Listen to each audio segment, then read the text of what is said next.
After the unpredictability of 2020, I thought it would be fun to predict what would happen in K-pop during 2021. This mini-series will contain 5 episodes that I will hopefully get up before New Year. I will cover the big 4 individually, and the final episode will be other groups and any other thoughts. Please look forward to it. This episode we will focus on Big Hit. I can't see many bad things happening to Big Hit.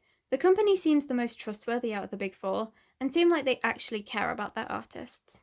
I think they will continue growing out their label by acquiring some smaller companies, notably Polaris Entertainment and Blockberry Creative. Many orbits have been dying for this to happen since the BBC treat Luna terribly. I will talk about my Luna predictions in the final part of this series, so stay tuned. But for the most part, I think Big Hit would finally give Luna the recognition they deserve and actually help them continue their storyline. As you'll know, Big Hit are planning to debut quite a few new groups in the coming year, so let's go through them. Next year we know that the first girl group since 2015 are debuting. There was a global audition back in 2019 and I predict that many of these new trainees will debut in the group. I think it will be a large group, at least 12 members of many nationalities. I actually predict that there will be a non-Asian member, which will bring a lot of controversy. However, I can see Big Hit treating that member fairly and the public will eventually get used to her. I predict that this group will be highly anticipated and will debut with a cute concept, or at least a concept that isn't being done much nowadays. Big Hit is the company that takes the most risks, and I can see these risks paying off. Another girl group that will debut in 2021 is from the upcoming Island Season 2. I didn't watch Island, so I can't fully predict this group, but I get the feeling that the new season will be intense. I think the winning group will debut in August or September, and will be an Enhypen 2.0, but not feel like it. I can see them doing an ethereal concept, kind of like a pure dream catcher. I predict the group being successful since they're under Big Hit.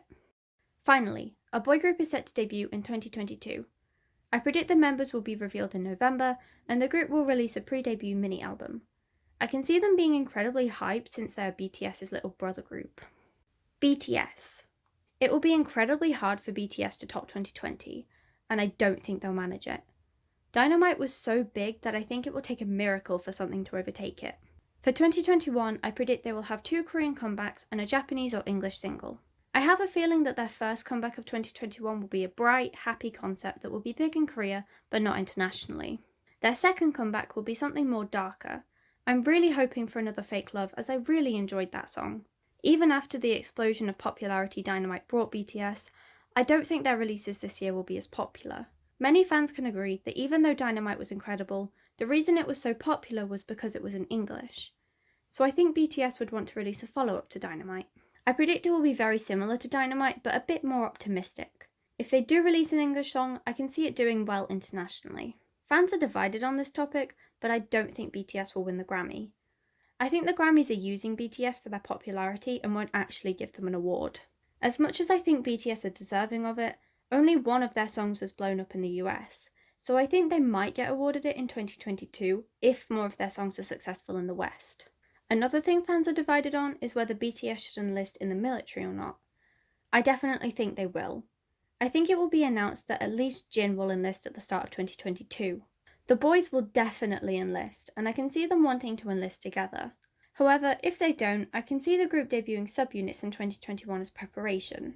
I can see them being well received among K-pop fans, but media sites won't pick up on it. TXT. I've just recently become a fan, so I can't say for certain what I think. I can see TXT going down a darker route, continuing their storyline. I'm very excited for their comebacks next year, and I can see them gaining a lot of fans. I think they will have another 2 comebacks in 2021, and their first Japanese comeback. I actually think they'll try into the Western or Chinese market, since many members speak English and Huening speaks Mandarin. I can see them trying this with a cute concept. I think they'd want to do more cute concepts before the members mature. I also think Subin will continue presenting Music Bank, and I think some other members will try presenting too. Enhypen. Personally, I loved Enhypen's debut.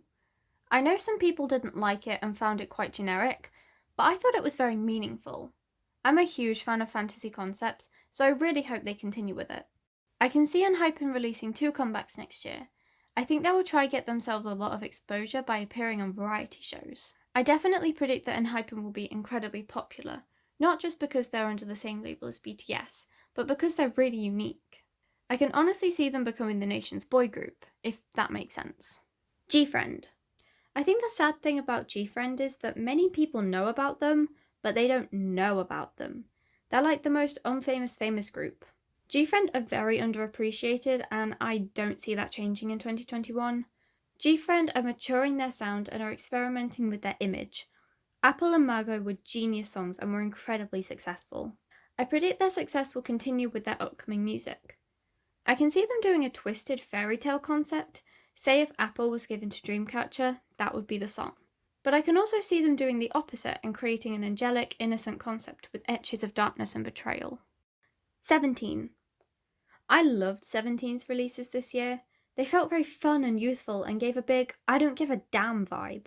I can see them continuing this into 2021. I think 17 will slowly gain popularity and recognition. I don't see them releasing one song that will suddenly blow them up, more like the result of many great songs. However, I predict 2021 will bring big news for 17. Maybe they become ambassadors for something. I don't know, but I see it being good news. New East. 2020 was the year when I first heard about New East. When first making my predictions, I thought they were underrated rookies, but after some research, I found that they actually debuted in 2012 and are really popular. I read that after their appearance on Produce 101 Season 2, they became very loved domestically. So I predict that this year they will gain more international fans. I think they will participate on Kingdom, and fans of the other participating groups will become interested in them. I also think that they will make an appearance on Island Season 2, just to say hello and give a performance or something. Again, I didn't watch Island Season 1, so I don't know much about it.